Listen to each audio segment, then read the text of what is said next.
Governor Patrick, good to see you, man, and outstanding speech today at the NAACP. Thank you very much. I appreciate it.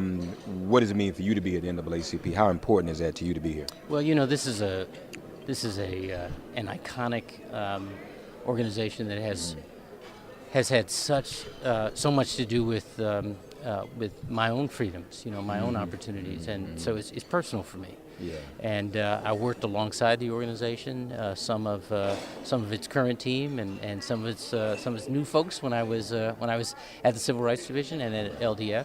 So it's very meaningful for me to be here, and also incredibly fun to meet so many of the young leaders who have come in to be a part of the NAACP and take that torch forward. That's encouraging. Yes, it's huge. Yeah, it's huge. It is. So speaking of the Civil Rights Division, you were there at the Department of Justice. Mm-hmm. The announcement was made that they're reopening the Emmett Till case. Mm-hmm. As I always say to my listeners, there are career civil servants in the Civil Rights Division who continue to do their job in spite of whatever drama's going on. But maybe you can help me discern whether or not it was sincerely and organically the division making that decision versus the Trump administration doing like what it did, like let's say with Jack Johnson. We're just going to do something to be doing it. What is do you have an understanding of what the nature of this is? Mark, I honestly, I cannot tell. Yeah. I understand the tone of skepticism in your question. And I understand where that comes from. It's impossible for me to know. I'm not checking back channels through my pals who are still there. A lot of the folks I work with have left, and some who have left in sadness because they have felt that the current administration wasn't serious. I will say that the beautiful thing I found when I got there is what you alluded to in your question, which is that the career people had stuck to it and kept at it through administrations that in some cases were not interested in the business of civil rights, and had kept at the work of enforcing the laws that were on the books notwithstanding. And so how refreshing it felt to them when we were there and working in an administration that actually cared about the subject matter was beautiful. Is it also troubling to you that, and you talked about some of this in your speech, just the warring that's going on, we may very well be on the precipice of the House Republicans impeaching the acting Attorney General right now. You ever think you would see something like that in this day and age? Well, I think the critical thing is that our institutions, our democratic institutions, have been in jeopardy before, and it has depended on patriots to see their patriotism and act on that patriotism to save those institutions. And what has been particularly worrisome to me is that there's been more than one moment in the last 2 years when some of our friends in the Congress have not acted, have not seen their patriotism, and have not displayed that patriotism. So, when I hear some of that chatter of the kind that you refer to, that concerns me. It ought to concern others.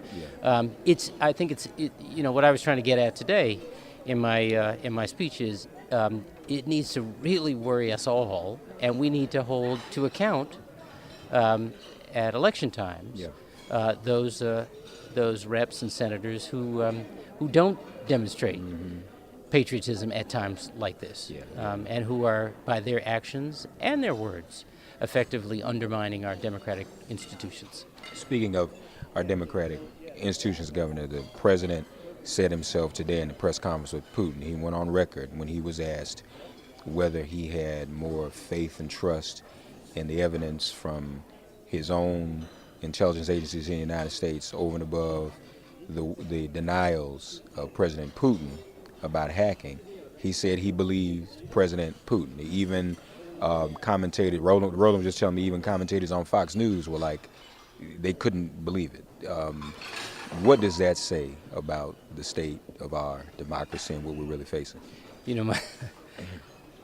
My grandmother had a way when she heard things like that, because this is the first time I'm hearing this.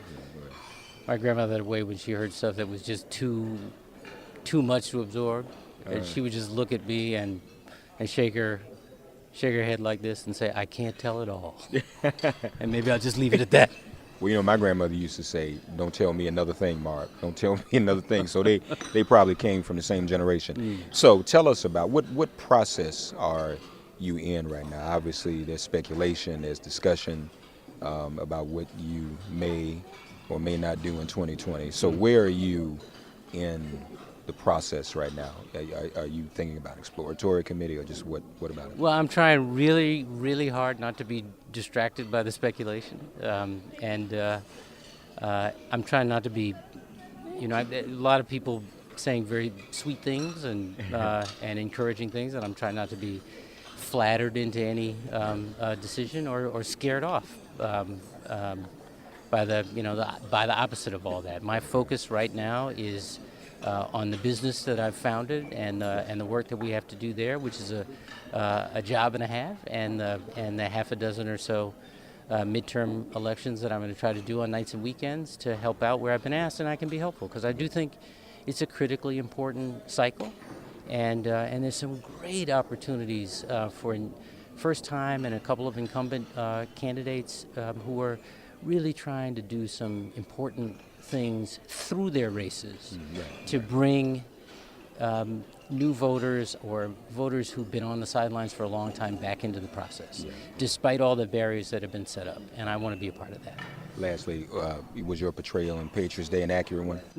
I didn't see the final movie, to tell you the truth. Okay. I saw an almost final version, and to tell you the truth, having experienced that, it's really hard to watch I'm sure it is. To relive that. A fictionalized version. Yeah, So, to relive that. God bless you came across really well. Well, you're kind. Yeah. Deval Patrick, ladies and gentlemen, here, MIP at the NAACP. Thank you, sir. Good to see you, Mark. Good to see you, man. Good Take luck care. with everything.